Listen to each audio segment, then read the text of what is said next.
마태복음 2장 13절부터 18절까지 한번 읽어보세요. 저희가 떠난 후에 주의 사자가 요셉에게 현몽하여 가로되 헤롯이 아기를 찾아 죽이려 하니 일어나 아기와 그의 모친을 데리고 애굽으로 피하여 내가 네게 이르기까지 거기 있으라 하시니 요셉이 일어나서 밤에 아기와 그의 모친을 데리고 애굽으로 떠나가 헤롯이 죽기까지 거기 있었으니 이는 주께서 선지자로 말씀하신 바 애굽에서 내 아들을 불렀다 함을 이루려 하심이니라. 이에 헤롯이 박사들에게 속은 줄을 알고 심히 노하여 사람을 보내어 베들레헴과 그 모든 지경 안에 있는 사내 아이를 박사들에게 자세히 알아본 그 때를 표준하여 2살부터 그 아래로 다 죽이니 이에 선지자 예레미야로 말씀하신 바 라마에서 슬퍼하며 크게 통곡하는 소리가 들리니 라헬이 그 자식을 위하여 애곡하는 것이라. 그가 자식이 없으므로 위로받기를 거절하였도다 함이 이루어졌느니라. 자, 19절부터 23절까지 또 한번 읽어보세요. 헤롯이 죽은 후에 주의 사자가 애굽에서 요셉에게 현몽하여 가로되 일어나 아기와 그 모친을 데리고 이스라엘 땅으로 가라. 아기의 목숨을 찾던 자들이 죽었느니라 하시니 요셉이 일어나 아기와 그 모친을 데리고 이스라엘 땅으로 들어오니라.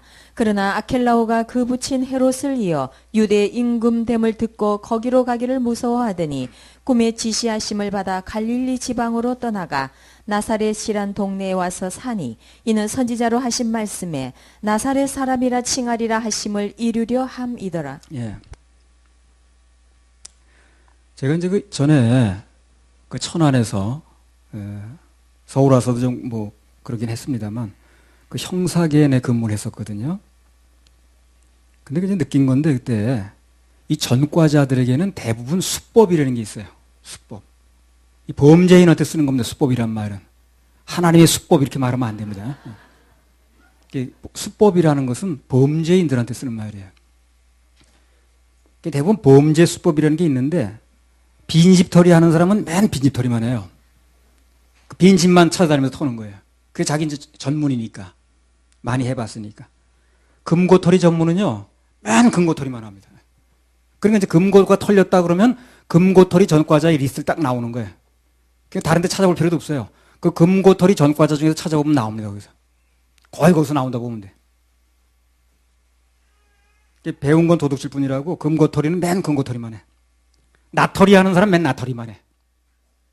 소매치기나 들치기는요, 맨 그것만 합니다. 또. 소매치기 하는 사람은 딴 거 안 해. 이제 자기가 익숙하니까 그게. 소매치기만 하는 거예요. 그러니까 소매치기를 당했다 그러면 그 소매치기 전과자 중에서 조금 이제 리스트를 뽑아보면 되는 거예요. 그러면 거기서 뭐 금고털이 찾아볼 필요도 없어. 금고털이는 소매치기 안 해요. 들치기 하는 사람 맨 들치기만 하는 거예요. 그 수법이 이제 딱 나오는 거죠. 뭐 예외가 혹가다 있긴 합니다만 거의 예외가 없습니다. 이게 이제 왜 그 범죄 수법 얘기를 갑자기 했느냐면요. 이 사단도 하나님 앞에서 범죄자죠. 그래서 수법이 있는 거예요. 사단도요. 수법이 있습니다. 그 수법을 우리가 좀 알 필요가 있는 거예요. 그 수법을 알게 되면은 그 수법에 놀아나지 않을 수 있거든. 그죠? 근데 대부분 이 수법을 모르는 거예요. 그래서 놀아나는 겁니다. 오늘은 그 수법을 다 얘기할 수는 없습니다만 본문에 나오는 거 가지고 이 수법 부분에 대해서 좀 말씀을 드리려고 그래요. 그럼 당하지 않을 수 있거든요. 오늘 이 본문을 통해서 보니까 이 사단이 아기 예수를 해치려고 하면서 여러 가지 수법을 동원했거든요. 오늘 말씀의 주제는 사단의 범죄 수법, 뭐 그런 이제 주제가 되겠습니다.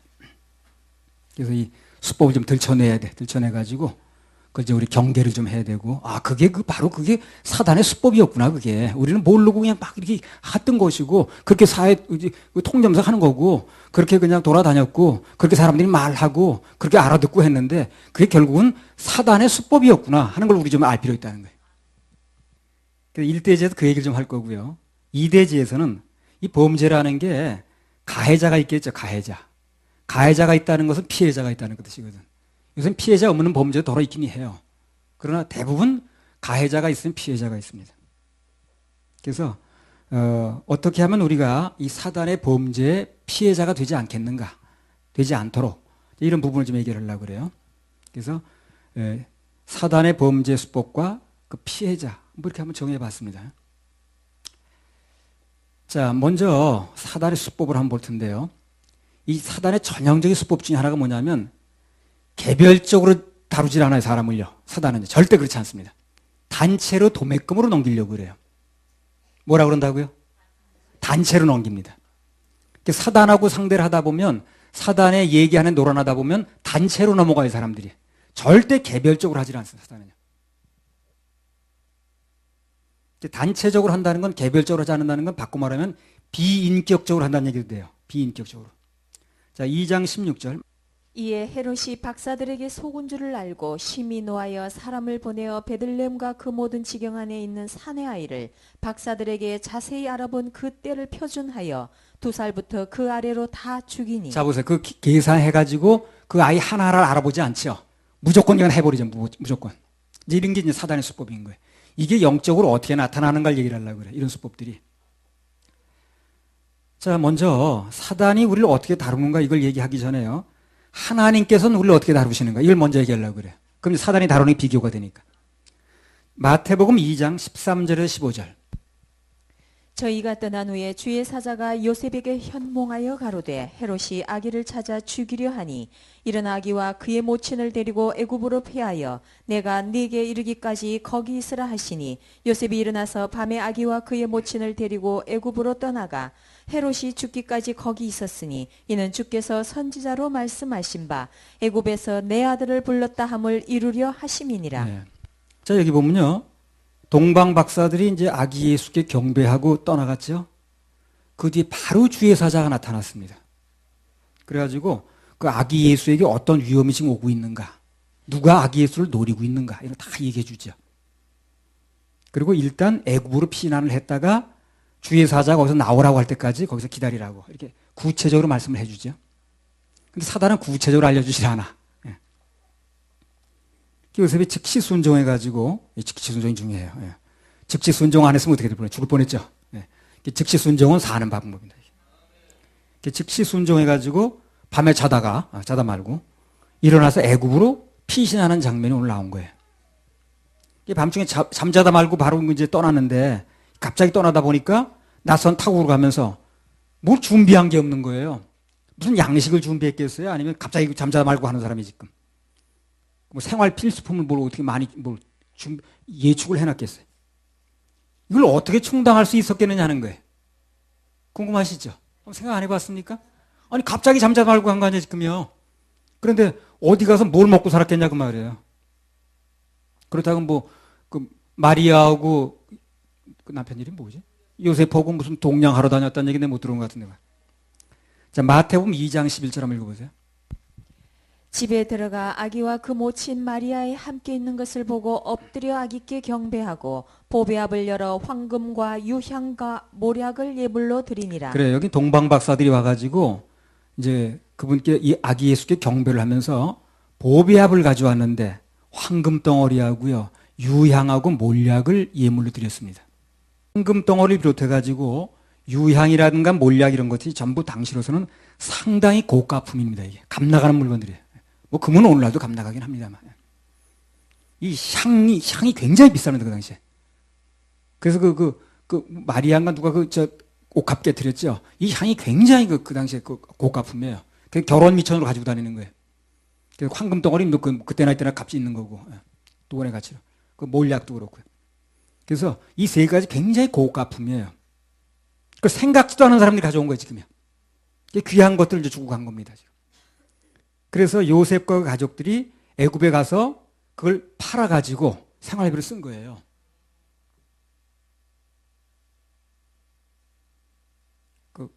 어떻게 저당 팔아서 쓴 거 같지 않아요? 네.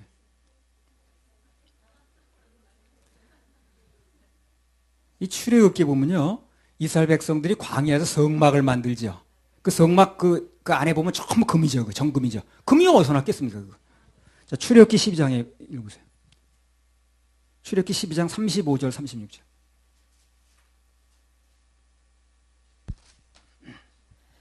이스라엘 자손이 모세의 말대로 하여 애굽 사람에게 은금 패물과 의복을 구하매 여호와께서 애굽 사람으로 백성에게 은혜를 입히게 하사 그들이 구하는 대로 주게 하심으로 그들이 애굽 사람의 물품을 취하였더라. 그러니까 이스라엘 백성들이요 출애굽을 할 때 하나님께서 애굽 사람들의 마음을 움직이는 거예요.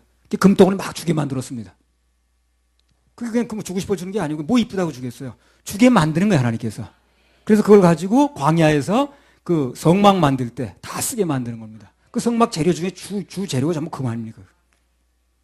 광야에 녹여서 썼는데, 근데 그걸 이제 그것만 만들어서 좋은 걸 이제 금송아지 만들어 써서 걱정이긴 합니다만, 예. 하여튼 좌우지간 그 금을 전부 주게 만든 거예요. 그러니까 나중에 쓸 걸 예상해가지고 하나님께서 그들로 하여금 받게 만든 겁니다. 그러니까 지금 애굽으로 가가지고 뭘 하고 살겠냐고. 그러니까 미리 주게 하신 거예요, 하나님께서. 그래가지고 그 금덩어리 가지고 가서 거기서 생활할 수 있게 해주신 거예요. 하나님께서는 이렇게 매사에 개별적으로 용이 주도하게 다루신다는 게 사람을요. 그래서 우리 인생사라든가 장래 문제라든가 전혀 걱정할 게 없습니다. 걱정할 게 없어요.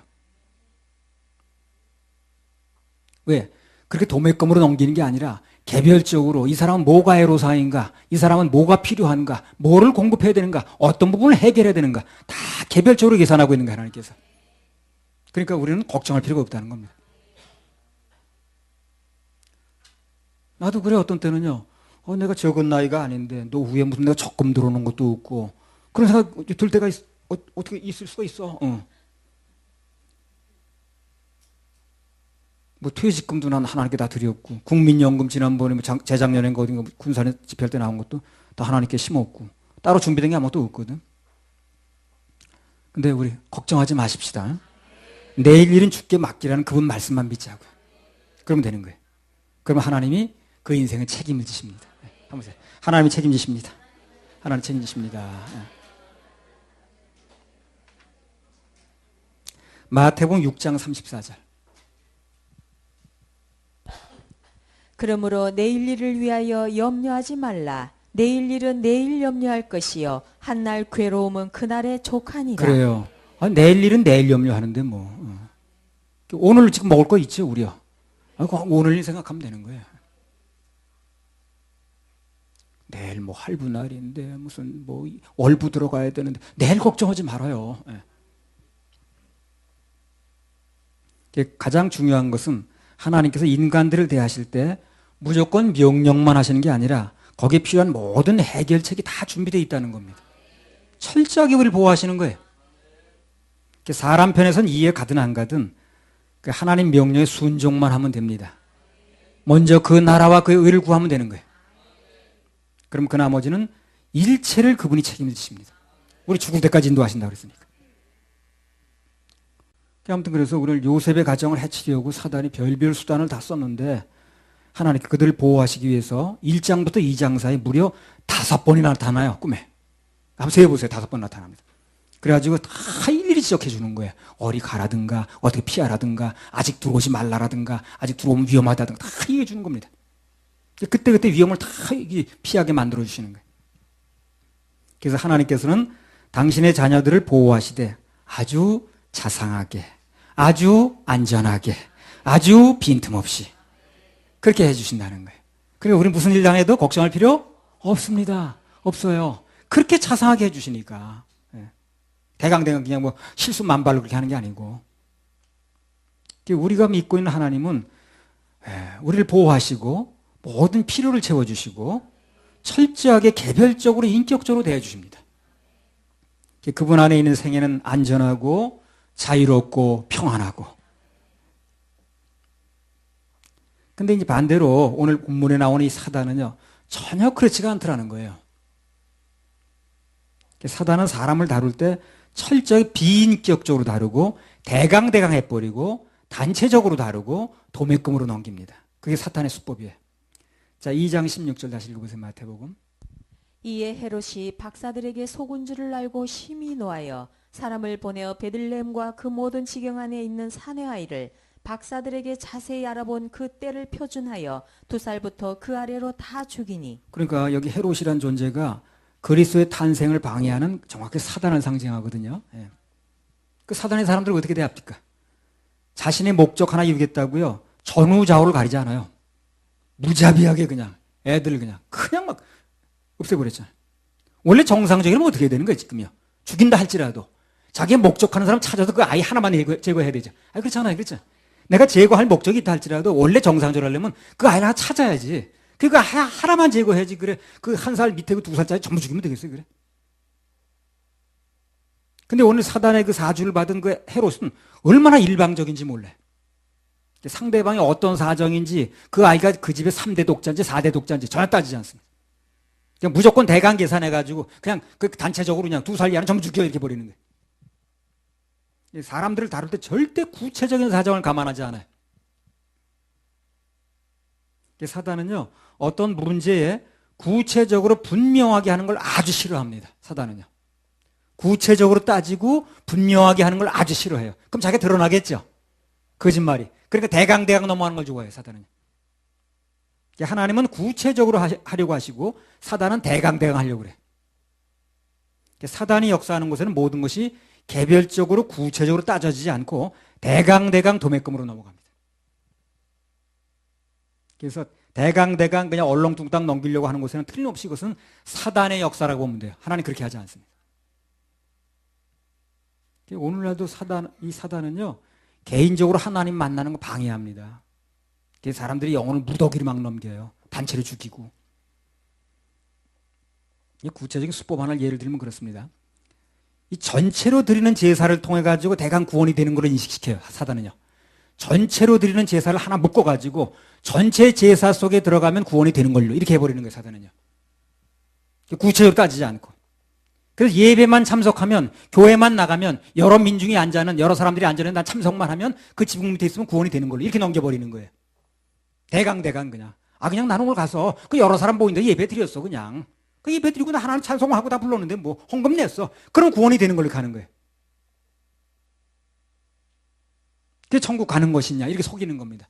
그 사람들은 어떻게 합니까? 구원받았냐고 물으면 뭐라고 그래요? 나 교회 다녀요, 그러죠? 그 교회 다녀서 앉은 게 그냥 구원받은 줄 아는 거예요. 그 사단에 속은 겁니다, 그게. 단체로 넘겨버리는 거예요, 이렇게. 여러 사람 앉은 데 가서, 예배 드리는 데 가서, 예수 찾는 곳에 앉았었다는 거예요, 그냥. 그러면 되는 걸로 아는 거예요. 그게 사단의 수법에 넘어간 걸 아셔야 돼요. 근데 하나님은 어떻게 따집니까? 그렇게 따지지 않죠. 구체적으로 그 사람이 체킹을 해봐가지고 구원받았는가, 죄산 받았는가 따지죠. 근데 사단은 그렇게 따지면 싫어하잖아요. 구원 여부를 개별적으로 체킹하면 하는 얘기가, 나 교회 나가요. 나 무슨 교회 나가고, 나 교인이라니까요. 나 유아세례 받았다니까. 이렇게 하는 거예요. 그러니까 그렇게 단체도 넘어가면, 도매금으로 넘어가면 된 걸로 하는 거예요. 그게 사단의 수법에 속은 거예요, 그게. 그걸 사단의 수법에 속는다는 걸 아무도 모르는 거예요. 그 교회에서 그렇게 하고 있는 거예요, 지금요. 유아세례 준다고 그러고 이제 그러는 거예요. 예배당 지붕 밑에만 나가 앉았으면 구원이 되는 것으로, 그렇게 속고 있는 거예요. 신명기 24장 16절.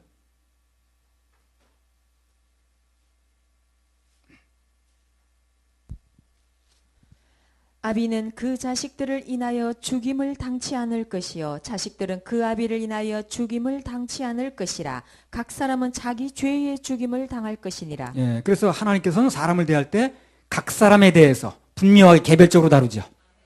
아버지께 뭐 아들로 절로 넘어가는 것도 아니고, 또 아버지가 구원받았다고 아들이 저절로 구원받았던 것도 아니고. 그래서 우리 모두는 예수님을 개별적으로 영접합니다. 그렇죠? 예수님을 개인적으로 만납니다. 내 개인적으로 예수를 인격적으로 만나는 거예요. 그리고 개인적으로 받아들이는 것입니다. 여러분 그렇게 하셨죠, 전부 다. 그렇게 하셨죠? 그래서 사단은 어떻게 해서든지 한꺼번에 도매금으로 그냥 얼렁뚱땅 넘기려고 그래요. 카톨릭에서는 예배를 메스라고 합니다. 메스가 미사입니다. 미사라고 그러죠. 미사가 메스예요, 메스. 메스란 말이 무슨 뜻입니까? 단체란 뜻입니다. 그 단체. 그래서 단체로 하는 무용을 메스게임이라고 그러잖아요. 그죠? 못 들으셨습니까? 마스게임이라고 그러잖아요. 그 마스게임이라는 게 단체 무용이라는 뜻이에요. 그 단체 마스란 말이 미사입니다. 그게. 그 단체로 미사를 드리기만 하면 그냥 다 된다고 생각하는 거예요, 그 사람들은. 그러니까 일생 동안 그 사람 그렇게 속고 사는 거예요. 난 단체로 가가지고 뭐 하나 뒤집어 쓰고 앉아가지고 단체로 미사 드렸다 그러면 끝나는 거예요. 따로 개인적으로 구원이니 영접이니 그런 생각을 하지도 않고 말하지도 않습니다. 그리고 체킹 같은 거 하지도 않습니다. 단체로 단체로 미사 드리면 다 됐다고 생각하니까. 단체로 드리면 다 됐다고 생각하니까. 나 단체로 가서 앉았는데 나도 가서 앉았다 왔다니까. 이렇게 하는 거예요. 그래서 모태적 교인이라든가 유아세례라든가 이런 말이 따지고 보면요. 절대로 성경적인 용어가 아닙니다. 그게 성경적인 용어 아니에요. 그게 우린 개인적으로 체킹도 해보고 개인적으로 그 체킹도 안 해보고 그 어물쩍 넘기는 그 사단의 용어들입니다. 그런 게 구원받았냐고 물어보면 난 모태교인이야 그러지. 모태교인. 모태교 교인이 한두 사람이 아니잖아요. 단체로 넘어가는 거예요. 모태교인은 다 되는 것이냐 해버리는 거예요. 그렇게 개별적으로 따져보질 않고. 이게 모태교인이라니까요. 우리 아버지가 목사라니까 이런 식으로 하면서. 또 아버지 목사는 가까워. 우리 외삼촌이 목사래 또. 구원받았냐고 물어보니까 우리 외삼촌이 목사라고 그러니까 아주 정중하게 우리 외삼촌이 목사십니다. 이러더라고. 그걸 코미디라고 그래야 될는지 나 참. 아니면 나 유아 세례 받았어요 그러든가. 그 유아 세례 받은 게 한두 사람이 아니겠죠. 그러니까 단체로 넘겨버리는 거예요 그냥. 유아 세례 받으면 되는 것이냐. 그게 다 사탄의 수법인 거예요 그게요. 착각도 보통 착각이 아닙니다. 대강 넘기려는 수법이라 그게. 유아 세례 받으면 넘어가는 것이냐. 그냥 뭐 단체로 그 메스 드리면 다 되는 것이냐 이렇게. 우리는 모태교인 그런 말 쓰지도 않고요. 유아 세례 그런 거 하지도 않습니다. 부모가 교인이라고 그래가지고 자식이 덩달아 천국 간다고 그런다면 그럼 부모 잘 만난 사람만 천국 가는 거 아닌가? 부조리지 그러면. 그렇잖아요. 불공평하잖아요. 하나님께 불공평하실 리 없죠. 개별적으로 예수 만나는 거예요. 개별적으로 양도 잡는 것입니다. 그래서 조금만 생각해보면 굉장히 모순인데 그게. 그 모순에 속아 넘어가는 거예요. 그러면 아버지가 그럼 부모가 그 예수 믿는 사람만 구원받는 거 아닌가 그럼. 부모가 절에 다닌다 할지라도 그 자녀는 개별적으로 구원받을 수 있는 겁니다. 그렇죠? 전부 영혼을 단체로 넘기려고 하는 그 사단의 수법이라는 거, 그걸 명백히 알 필요가 있어요. 목사랄지라도 그 아이는 개인적으로 예수님 개별적으로 만나는 겁니다. 개별적으로 예수님 영접하고 개별적으로 죄 사함 받고 개별적으로 천국 가는 거예요. 그 아버지가 예배 드릴 수 있도록 그 구원 받을 수 있도록 상담을 해줄 수 있겠죠. 그럼 결정은 자기가 하는 거예요. 천국은 절대 단체로 도매금으로 가는 데가 아닙니다. 개별적으로 예수님 만나서 가는 데. 생명을 하나하나 낳지 이렇게 단체로 낳는 게 아니에요. 쌍둥이도 하나하나 납니다. 그렇죠? 둘 나와도 하나하나 나오지. 그것은 세 명, 네 명이 한꺼번에 나오는 게 아니에요. 다 하나씩 나옵니다. 생명은 하나씩 낳는 거지. 이게 단체로 낳는 게 아니에요. 절대로 그렇게 대강 도매금으로 넘기려는 그런 사단의 수법에 속으면 안 됩니다. 한번 해서 안 속아. 다시 한번 강조하면 천국이 단순히 교회만 다녔다고 유아 세례 받았다고 그렇게 천국 가는 데가 아니에요. 그렇게 단체로 넘기는 데가 아닙니다. 주일날 똑같이 앉아서 주일 성수했다고 하는 것도 아니고 11조 잘 냈다고 하는 것도 아니고 11조 도둑면 하는 거니까. 그런 건 상급의 조건이지 구원의 조건이 아닙니다. 구원은 오직 나의 지옥 갈 모든 죄를 내 대신해서 돌아가신 예수님의 십자가 보혈의 공로가 믿어질 때, 그래서 내가 죄 사함 받은 것이 믿어질 때, 눈같이 씻어졌다는 것이 믿어질 때, 그런 믿음을 가질 때 천국을 가는 거예요. 그래서 개나 짐승은 못 가는 거예요. 그런 믿음을 가질 수 없기 때문에. 무슨 개가 천국 가는데 긍정적이라는 거예요. 난 그런 소리 하는데 참 이상하더라고. 또 가만히 있는 사람들은 뭐고 또 개가 천국 가는 게 긍정적이야 또.